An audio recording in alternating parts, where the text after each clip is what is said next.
मकबूजा कश्मीर में रहने वालों को रोहित जीने का हक कब देंगे? न्यूज में से एक लीड आउट जो दिया, बड़ा इमोशनल लीड आउट, वो ऐसा ही कुछ मेन कैंप में एडोल्फ हिटलर बोलते हैं कि अगर किसी मार्मिक चीज को, किसी इमोशनल चीज को आप थोड़ा एग्रेसिव होके बोलें तो आप लोगों को कमांड कर सकते हैं। दूसरी चीज आपने ये बोला कि लॉकडाउन वहां पे कश्मीर में बहुत लंबे अरसे से चल रहा है। आपको बता दूं कि वहां 1,500 के आसपास कोरोना पॉजिटिव केस हैं। अगर लॉकडाउन डेढ़ साल से 1 साल से चल रहा है तो वो केसेस कहाँ से आए? इतने सारे लोग वहां जा रहे हैं, वहां से लोग आ रहे हैं, तभी तो लॉकडाउन में लोगों को कोरोना हो रहा है। ये एक बहुत लॉजिकल सी बात है।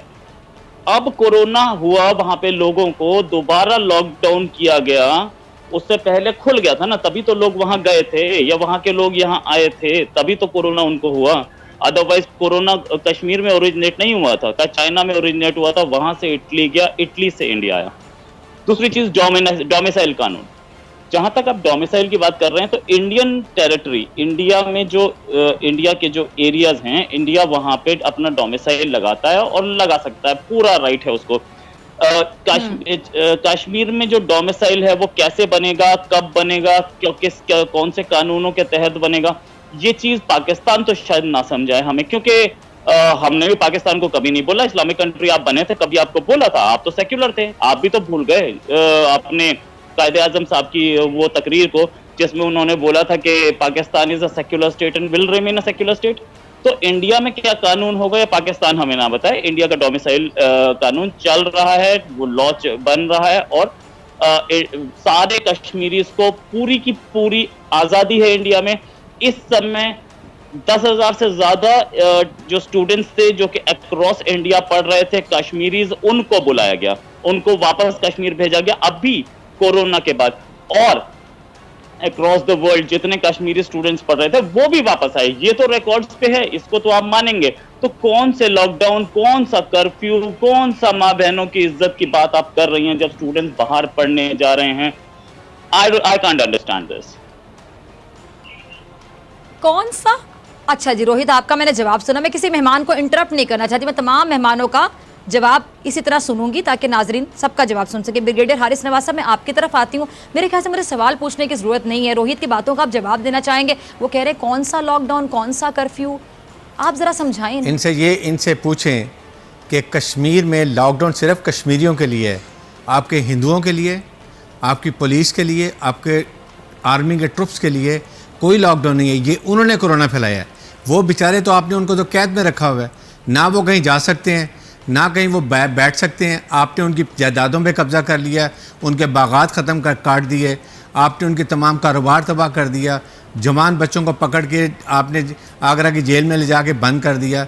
आपने उनको क्या लॉकडाउन तो आप उनके लिए, आपके लिए तो कोई लॉकडाउन नहीं है। आई थिंक ये बड़ी लॉजिकल सी बात की आपने कि आप कह रहे हैं कि लॉकडाउन है। लॉकडाउन सिर्फ कश्मीरियों के लिए, और जो जुल्म सितम आपने ढाए हैं दुनिया को सबको मालूम है। सेकंड बात आप जो दूसरी कर रहे थे वो भी आप देखें कि ये डोमिसाइल की बात है। कश्मीर आपका हिस्सा नहीं है, it is occupied territory. United nation के चार्टर्ड के ऊपर बड़ा क्लियर रेजोल्यूशन इसके पास हैं। फिर उसके बाद शिमला की आप बात करते हैं, आप कहते हैं हमारा 2 तरफा बायलैटरल इशू है, उसमें भी ये इशू है। तो आपने कैसे वहाँ जाके अपना कानून लागू कर दिया है, वहाँ का झंडा उतार दिया, आपने वहाँ के कश्मीर को अलहदा कर दिया, ज़बरदस्ती गासिब कर लिया। आपका सुप्रीम कोर्ट कहाँ गया? आप कहते हैं आपकी बड़ी सेकुलर तो नहीं है, अभी तो आपने हिंदू स्टेट बना दिया इसको। कायदे आज़म ने इस्लामिक स्टेट बनाई थी, तभी 2 कौमी नस्रिया था, और उसके बाद यहाँ पर तमाम माइनॉरिटीज़ को बराबर के हकूक़ के कोई प्रॉब्लम नहीं है। आप लोग ये इंटेंशनली इशू करते हैं। मेरे ख्याल में ये हमें सबको समझना चाहिए। जो इस वक्त इंसानियत के ख़िलाफ़ लड़ाई कर रहे हैं, ये यूनाइटेड नेशन के जनरल सेक्रेटरी ने बड़ा क्लियर बात की है कि इस वक्त तमाम लड़ाइयाँ बंद कर दें, तस्वीरें बंद कर दें, कोरोना के खिलाफ लड़ें। आपने कोरोना भी मुसलमानों को निकाले कि इन्होंने मुसलमानों ने कोरोना फैलाया। फॉर गॉड सेक, आप किस दुनिया में रह रहे हैं? कुछ ये सोच समझ के बात करें। इसके बाद मुसलमानों ने कैसे फैलाया है इतनी मुसलमानों से नफरत? ठीक है, कमर आगा साहब, आप भारत में रहते हैं और आप मुस्लिम भी हैं। भारत में जो मुसलमानों के साथ हो रहा है कमर आगा साहब, आप उसकी हिमायत करते हैं, मुखालिफत करते हैं, आप भी रोहित की तरह कहेंगे कि कहाँ हो रहा है और मुझे दिखाएं कहाँ हो रहा है? फैज़ा, शुरू में जब आपने बात करनी शुरू की तो मैं समझा शायद आप बात कर रही हैं बलूचिस्तान या खैबर पख्तूनख्वा की, जिसकी कि वहाँ की जो रिपोर्ट आती है वो इसी तरह की है जिस तरह की आप कश्मीर के बारे में बात कर रही थी। मेरा दिमाग उधर ही गया, मैंने कहा कि ये तो बहुत ही लिबरल और बहुत ही चैनल है जो इस तरह की बातें कर रहा है, वो भी पाकिस्तान के अंदर। देखिए, जहाँ तक आपने मुझसे पूछा सवाल कि मैं मुस्लिम हूँ, भारत में रहता हूँ, मुझे बहुत फ़ख्र है कि मैं मुसलमान हूँ और मुझे इस बात पे भी बहुत फ़ख्र है कि मैं भारत के अंदर रहता हूँ। और हम ही नहीं बल्कि यहाँ पे तकरीबन 12-13 करोड़ मुसलमान रहते हैं, शायद पाकिस्तान से भी करीब नंबर होगा, उससे ज़्यादा ही होगा, बल्कि ये पुरानी मैं नंबर बता रहा हूँ, फिगर्स बता रहा हूँ, अब तो उससे भी ज़्यादा हो गया है। और हम लोग के पास बिजनेस है, हम लोग को हर किस्म की आज़ादी है, बड़ी बड़ी यूनिवर्सिटीज़ हम लोगों ने खोल रखी है, बहुत बड़ी बड़ी फैक्ट्रियाँ मुसलमान चला रहे हैं, सिप्ला और विप्रो और जैसी बड़ी कंपनीज, इसके अलावा पता नहीं कितनी वो कार्ड और जिनका शुमार ग्लोबल बड़ी कंपनीज में होता है, मुसलमानों की उसके ओनरशिप है। मुसलमानों की हालात यहाँ पे पहले बहुत ख़राब थे, तो हिंदुओं के भी ख़राब थे आज़ादी के बाद। जब इंडिया में पैसा आया तो मुसलमानों के भी हालात बेहतर हुए। आप बोलने देंगे हमें? और फिर उसके बाद ये कि जहाँ तक है हिंदुस्तान के अंदर गुर्बत भी है, मुसलमानों में भी गुर्बत है, तो हिंदुओं का भी एक बहुत बड़ा सेक्शन गरीब है। कमर साहब सॉरी मैं आपकी बात को काट रही हूँ, ये जो इतने एहतजाज करे लोग भारत में, वो मुसलमान है या हिंदू हैं? कौन एहतजाज कर रहा है किन चीजों पे यहाँ पे? उनके साथ क्या वो अकेले मुसलमान थे? नहीं, एक सेकंड मुझे बात करने दीजिए, एक सेकंड। जो एहतजाज कर रहे थे वो अकेले मुसलमान नहीं थे। अब मैं क्या बोल रही हूँ, कौन एहतजाज? हिंदुओं की। एक मिनट फिजा बात करने दो, अगर बुलाया है तो।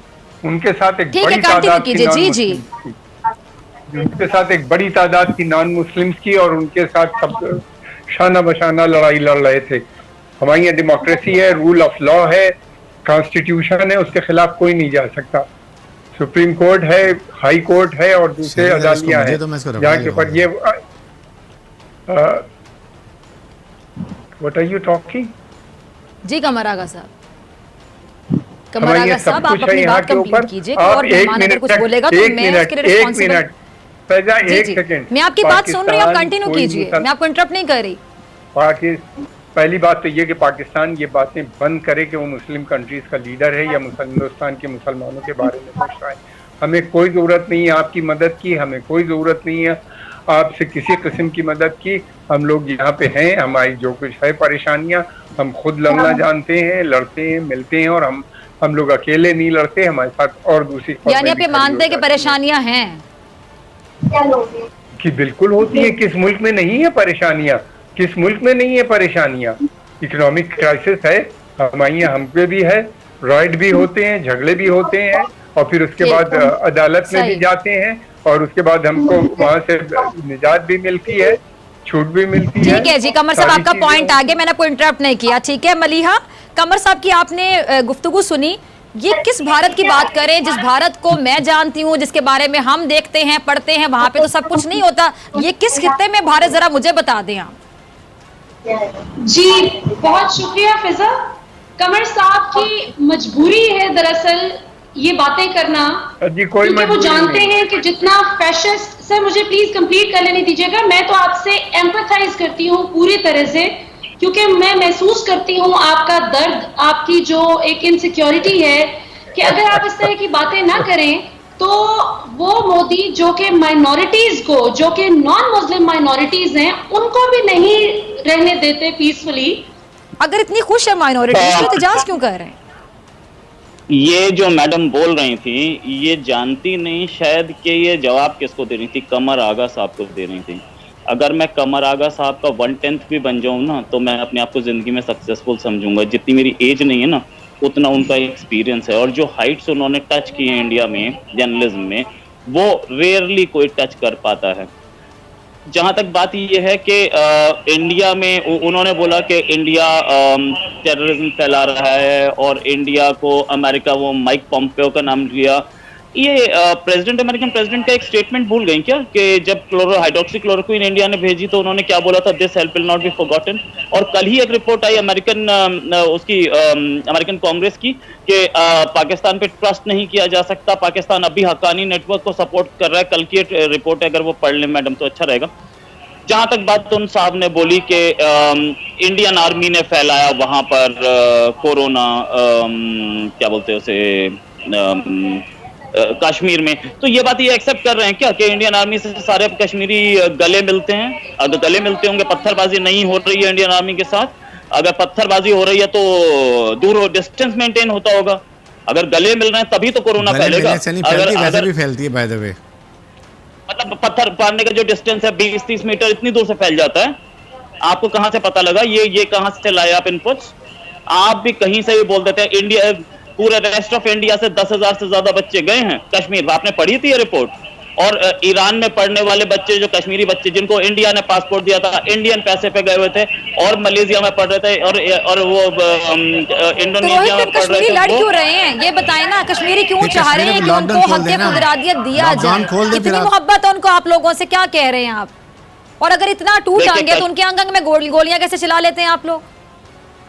देखिए, आप दो अलग अलग चीजें बोलते हैं। पाकिस्तान की तरफ से ये आता है कि हम पैलेट गन यूज करते हैं। पैलेट गन यूज कर रहे हैं तो हम गोली नहीं यूज कर रहे हैं, ठीक है? तो गोली क्यों नहीं यूज कर रहे? क्योंकि हम कश्मीरी को बचाना चाह रहे हैं। कोई आदमी सामने से पत्थर मार रहा है पाकिस्तान से 500 रुपए लेकर के, तो उसको रोकने का तरीका है ना।